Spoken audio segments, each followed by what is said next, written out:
Adventures of Charlie Lung.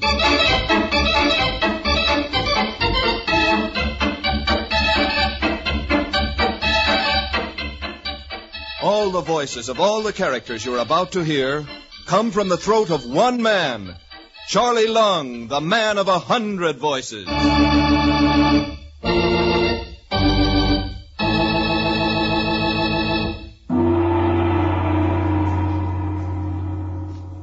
Chapter 30, The Midnight Rendezvous.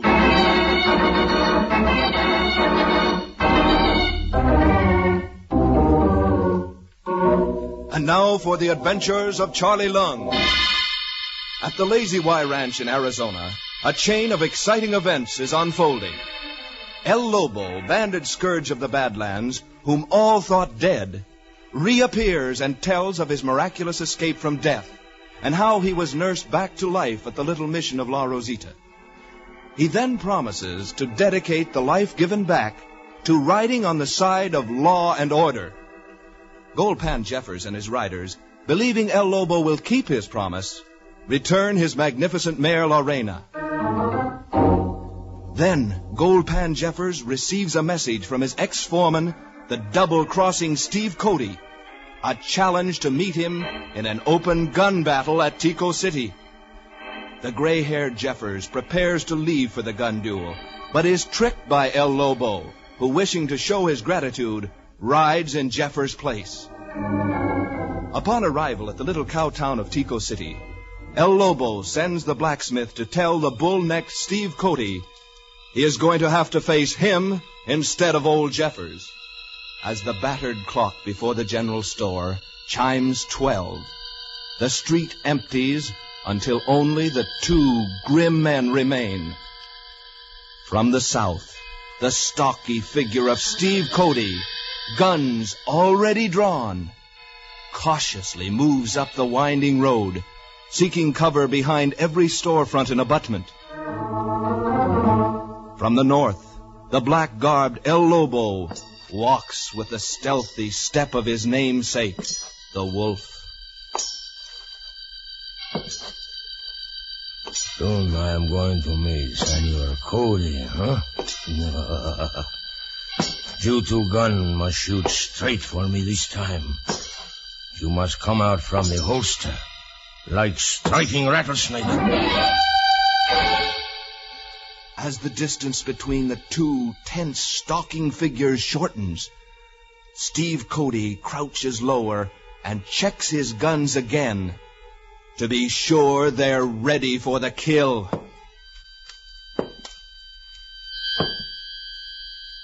Well, it ain't gonna be long now, Mr. El Lobo, before you're gonna be buzzard bait. Suddenly, both the gunmen hear each other's approaching steps. But the rambling front of the pool hall that projects and angles the sidewalk in a V before them keeps each from seeing the other. Realizing it is but a matter of moments until the showdown, they press their bodies against the rickety side walls of the pool hall and slowly inch themselves to the front.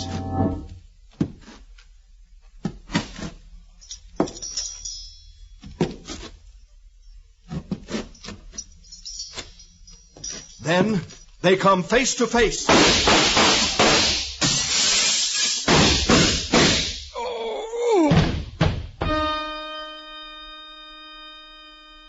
As the blue haze of gun smoke slowly clears, the spectators of the gun battle desert their safe hiding places and rush out onto the street.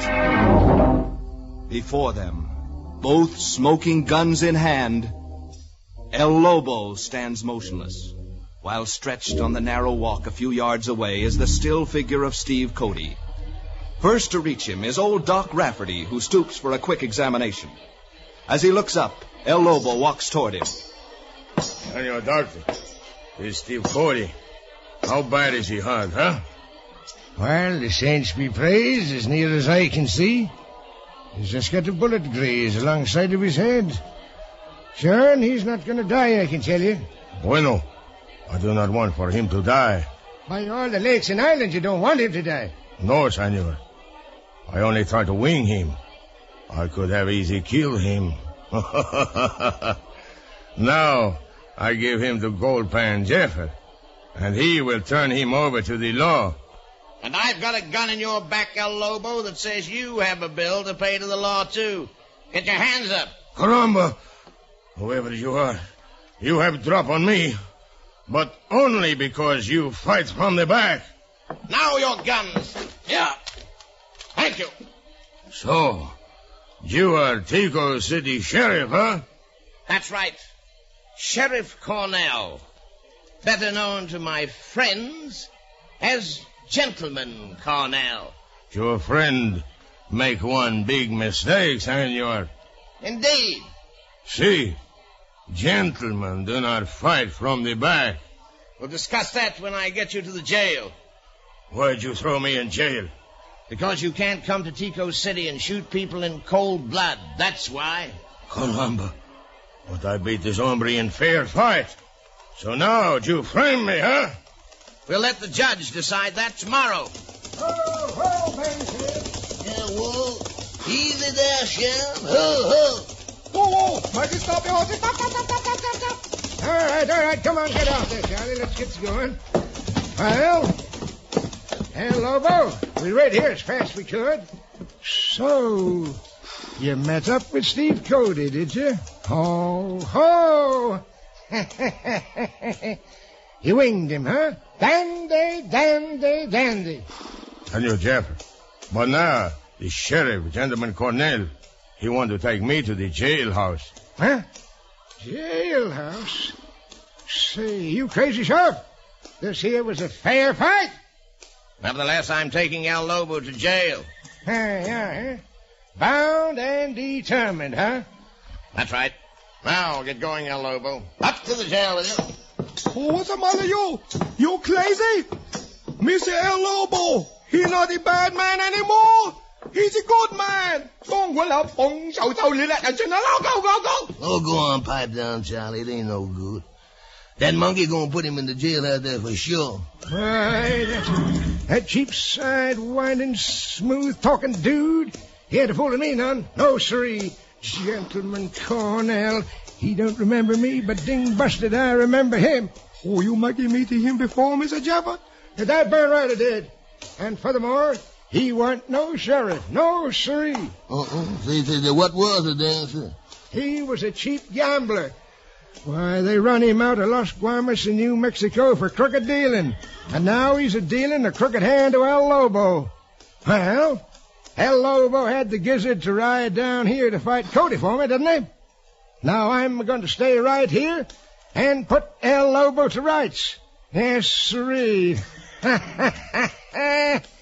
Gentleman Cornell has just dealt the last crooked card he's going to deal for a long, long time.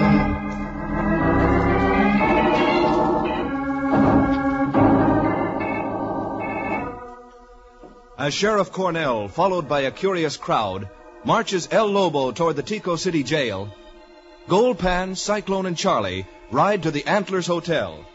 Then, in the privacy of their room, discuss different plans to free El Lobo. Well, but I'm a-telling you, Cyclone, it's again all the laws of the West. Why, Dad, bust me. That was a fair fight. It ain't legal. Is that so? Yeah, they can't put El Lobo in jail for that. Yeah, they can't, huh? But he's in there, ain't he? Yeah. But he ain't going to stay. Holy mackerel. But how are we going to get him out, please? Well, I'll tell you now. Listen close. Yeah, sir? Now, that there jail, see, well, she's older than old Billy Bejiggered. She was built about some 30 years ago. Yes, about 31 years it was. And I was there the day that she was opened up. Yeah, sir, as a customer. Yes, no, not as a customer. No, there was a shindig at the time. Kind of a formal opening. Uh-huh, kind of like a housewarming, like. Yeah, kind of, I guess. I don't know, but I do remember. They have only one cell in the whole place. And that's where they're going to put El Lobo. Oh, they only catch you one cell in the whole jail? That Charlie just would. But they're going to guard jail very carefully, I think. Nobody ever going to get out of that jail, I think. Uh-huh. You don't think so, huh? Well, Charlie, I'm a little older than you are, Sonny, and I think I've already cooked up a scheme to tear that there cracker box loose. Oh, jumping catfish, Mr. Jeffers. Is we all going to pull the jail apart? Well, yes and no. I calculate stretching is more the word. But if we go up to jail, somebody they see us. Well, we ain't going to do our remodeling job until it's dark, Charlie. Now, let's get out on the street and stretch our legs and get us all something we're going to need for tonight, for the jailbreak. Yeah? Well, what's that, Mr. Jeffers? I'll tell you. Some nice, strong wire rope. The loops we're going to throw tonight have got to be mighty strong. Mighty strong.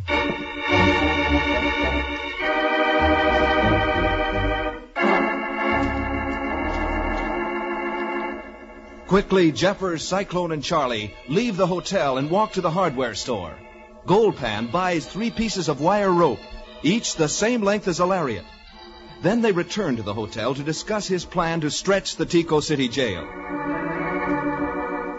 Meanwhile, back at the Lazy Y ranch house, Professor Beerstone and Mr. Fitzmaurice grow anxious as the hours slowly pass and Goldpan, Cyclone, and Charlie don't return. Seated at the piano, Mr. Fitzmaurice plays in an effort to relieve the nerves of himself and Professor Beerstone.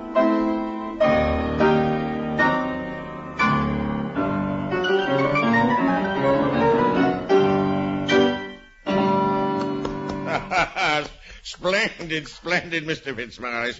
You are an excellent piano player. I always enjoy your music. Well, thank you, Professor, but I've been here in the West so long now. I'm beginning to know more about branding cows than I think I do about music. Oh, nonsense. You play remarkably well. Will you play us some more? It steadies our nerves. Well, I'd like to, but I have the weirdest feeling that, well, I just seem to be sure that something's gone wrong at Tico City. Here it is getting dark already, and they still have not come back. You're right. They should have returned hours ago. Well, I hate to sound gruesome, but I have a premonition. Something seems to tell me that El Lobo is not walking around. Great Scott, you are not trying to suggest that Steve Cody beat El Lobo to the draw. Why, Mr. Fitzmaurice, what is it you are thinking? Try and explain to me. Well, Professor, it's something in my mind. It seems to be trying to tell me something, and it keeps buzzing like a bee, like this. Buzz, buzz, buzz, buzz. Of course, it may be nothing.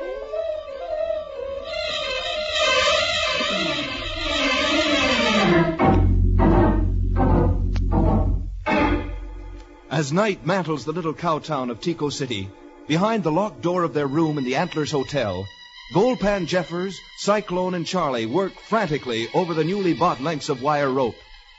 What is the plan Jeffers feels so sure will free El Lobo from jail?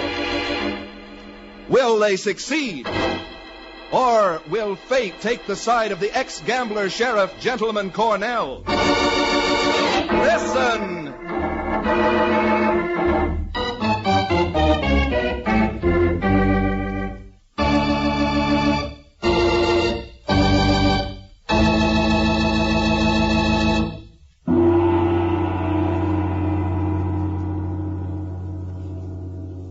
In just a moment, we'll return to the adventures of Charlie Lung. Now, pretty quick, schools will let out for the summer, and most folks will be going on vacations. So I want to have a little talk with you right now. I want to caution you about the way you drive, the way you walk on the streets, and for you kids especially, the way you play near the streets and the highways. Now, every one of us has the tendency now and then to think that accidents happen only to the other people. That's silly, isn't it? But it's just that kind of thinking that gets us into trouble. An accident can happen to you, and if you're not keeping your wits about you all the time, you're a cinch to land in a hospital ward or on a slab in the morgue. That's a gruesome thought, I know, but let's face realities and pay attention when we're driving the car or walking on the streets. You don't want that vacation of yours ruined, do you? Okay, then. Watch what you're doing. Give the other fellow the right of way. Be considerate and polite. And above all, don't take chances. The gamble isn't worth it. The price is too great if you lose. Okay, I'll step off the soapbox. But before I do, just remember this. The life you save may be your own. Now, Charlie Lung says, better you look twice before crossing street, because cars much quicker than walking feet.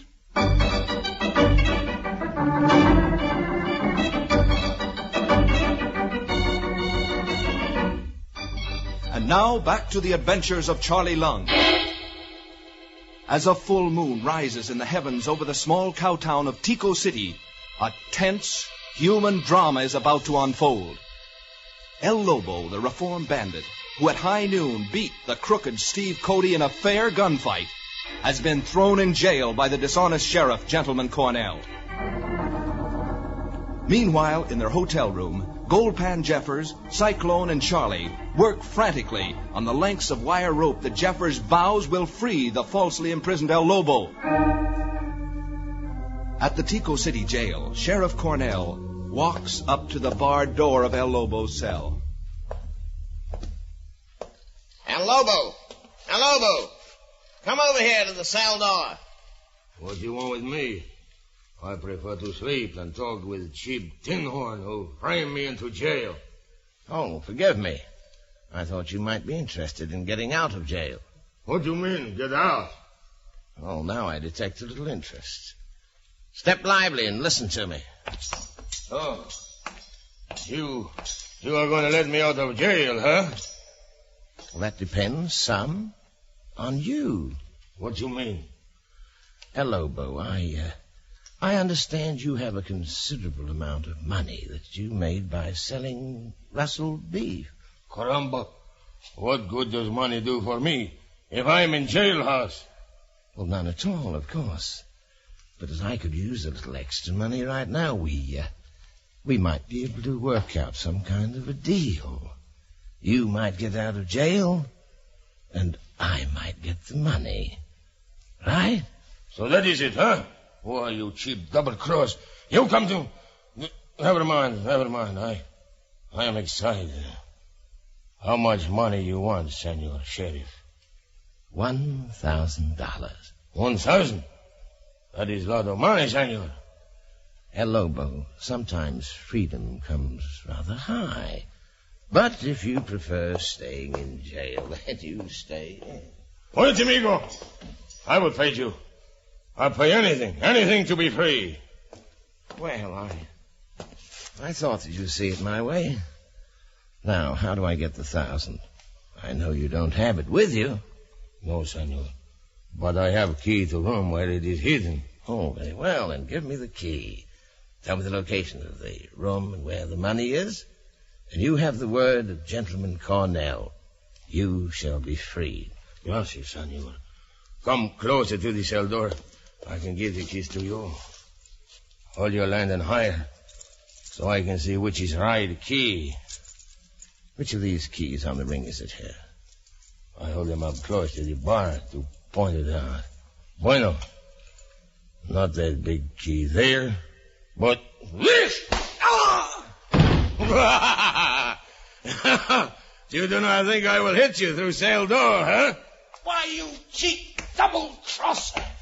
You'll live to regret that trick. Why, I'll frame you to stay in jail for the rest of your cursed life. Oh, you fool. You think because I am reformed, I am soft like old woman, eh? I would not give you money if I were to be hanged tomorrow. You'll pay for that punch, El Lobo. You'll rot in jail for that, I promise you.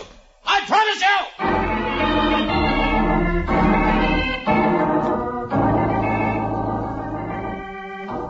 Sheriff Cornell, shouting threats of vengeance and nursing his rapidly swelling jaw, leaves the jail and hurries up the main street to Ace Kimball's dance palace. Meanwhile, at the Antlers Hotel, Goldpan Jeffers, satisfied the wire rope lassos are ready, speaks to Cyclone and Charlie. Well, gents, them wire ropes is going to be dandy. And ding, bust it. Before midnight, we-uns is going to have El Lobo out of that concerned jailhouse. Yes, sir, but you all ain't done so telling me. Just how we going to do it. By Jiminy, that's a light, Mr. Goldpan. How we are going to do? Well, I'll tell you. We'll take our horses and El Lobos down to the jail. When we get there, we fasten these here wire ropes onto them iron window bars. Then we snub 'em onto our saddle horns and start their horses to a pulling. Holy mackerel! We make a pull bar out of his cell window? Oh, Lordy, but suppose them bars ain't inclined to pull out. They're going to come out. They're going to pull out of that old adobe just like it was talcum powder. Oh, I think a very fine idea. Very good. More better, maybe so. We make a start right now? Oh, now, just a minute, Charlie. First, we-uns have got to be sure that mangy sheriff, Gentleman Cornell, is kept busy and, more important, away from the jail. Oh, how we do that, please? Well, that's going to be your job, Charlie. Oh, my job? What I am going to do? We're going to fix you up so you look like a bandit with a big handkerchief around your face and 2 6-guns.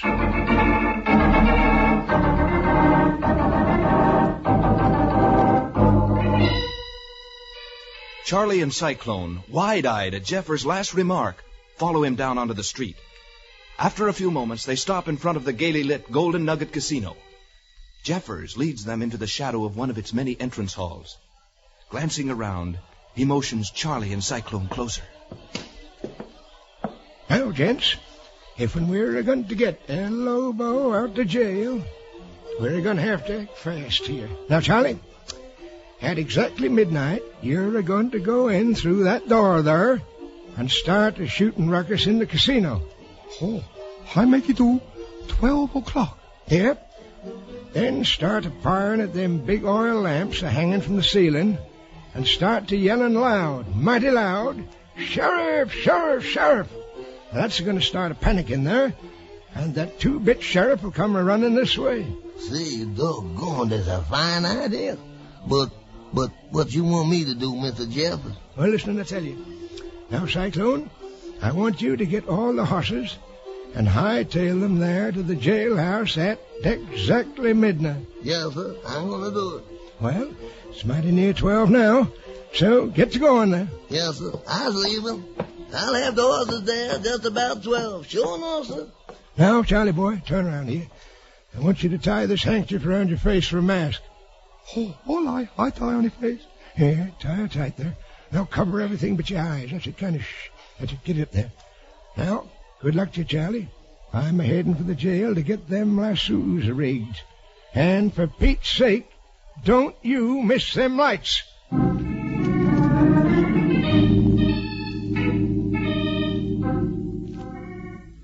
Charlie crouches in the dark hallway, face hidden by the big bandana handkerchief, his 2 guns drawn, waiting for the first stroke of midnight. Cyclone quickly rounds up the 4 horses and sits hidden from the moon beneath a clump of dense cottonwood trees near the jail.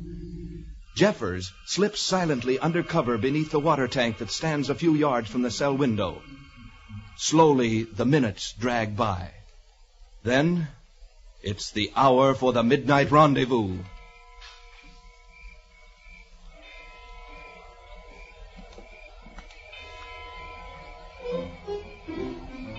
Oh, by golly. Now 12 o'clock. Oh, I go in the dance hall. Then I make a shoot out all the light and a yell sheriff. Oh, this place all full of people. More better hurry or they make a shoot at me. Now I make a shoot at...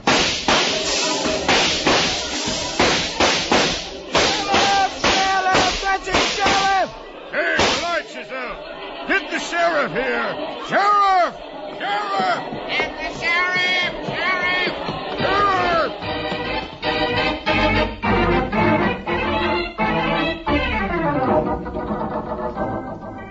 Lady Luck is with Charlie. Long before his blazing 6 guns are emptied, the big lamps that lit the Golden Nugget are out. His call for the sheriff is taken up by the crowd who mill around in the casino. Charlie rushes back through the darkened hallway and runs for the jail.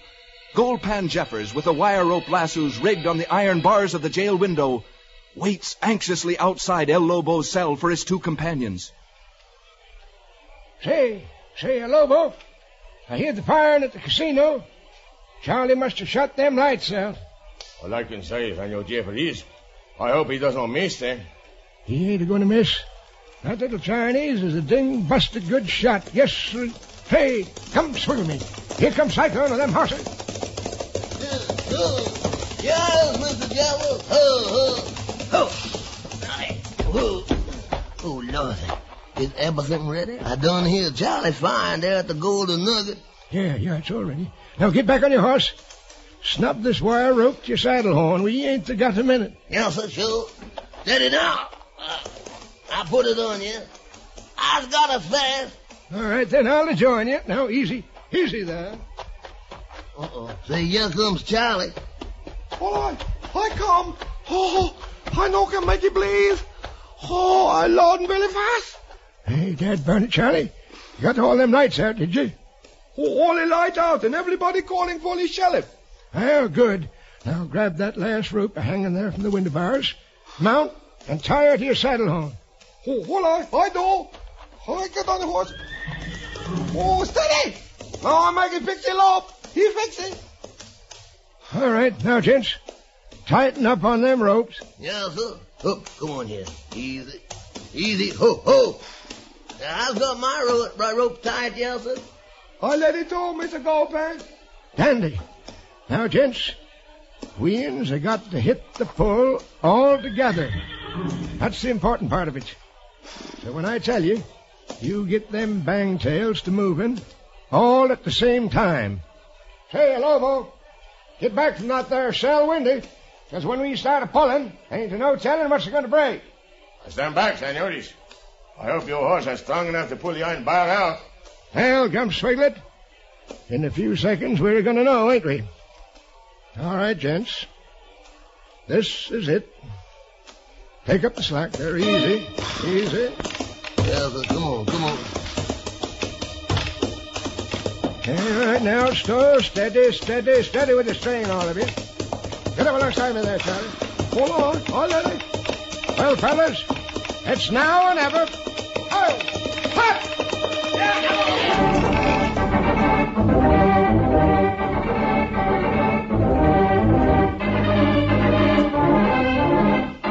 The 3 horses, driving their powerful legs deep into the loose dirt, strain against the tightening wires that run from their saddle horns to the iron bars of the jail window.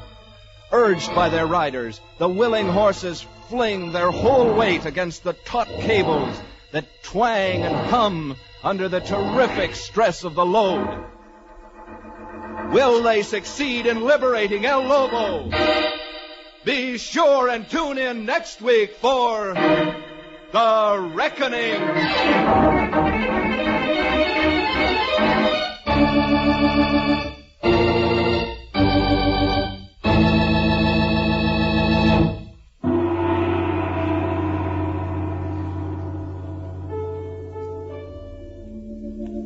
The Adventures of Charlie Lung is written and portrayed by one man, Charlie Lung, the man of 100 voices.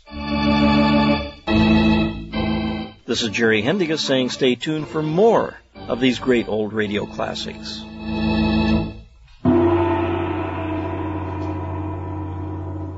The music by Dave Bacall, sound by Bob Conlon and Parker Cornell, and engineering by Joe Kay. Production and direction by Jack Lyman.